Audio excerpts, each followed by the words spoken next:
Vlera e dhikrit.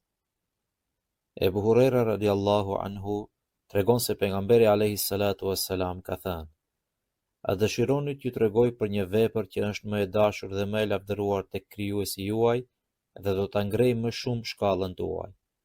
Është më e mirë për ju se sa të jepni lëmosh ar dhe argjend.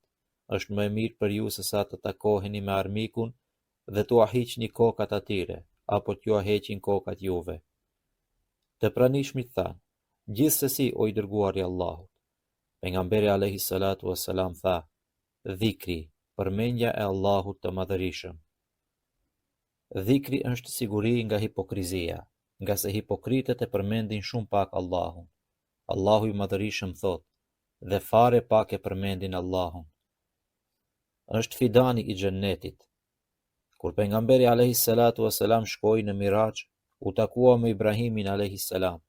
Ibrahimi alayhi salam i tha: O Muhammed, jepi ummetit tënd selam dhe tregoji se xhenneti është i mirë, toka e tij është tokë pjellore, e nëse duan të kenë fidan të mbjellë në këtë tokë, atëherë le ta përmendin Allahun me fjalët Subhanallah, Elhamdulillah, Allahu Akbar, sepse çdo dhikr është një fidan. Dhikri shlyen mëkatet nga se është nga veprat më të mira, kurse të mirat dihet që shlyejnë të këqijat.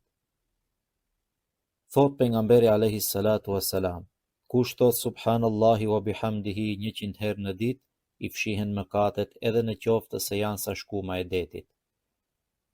Dhikri është shpëtues nga dënimi i Zotit. Allahu i Madhërisëm thot: Përmendeni shpesh herë Allahun, ashtu që të gjeni shpëtim. Dhikri bën pjesë në ibadetet më të lehta, por më madhështore dhe nga më të mirat.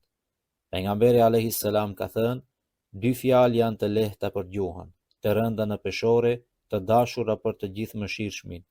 Subhanallahi wa bihamdihi, Subhanallahil azim. Katet e xhennetit ndërtohen me dhikr. Kur njeriu e ndërpret dhikrin, me lajket e ndërpresin ndërtimin. Përmendeni sa më shumë Allahun e Madhërisëm, bëni dhikr sa më shumë gjatë jetës tuaj.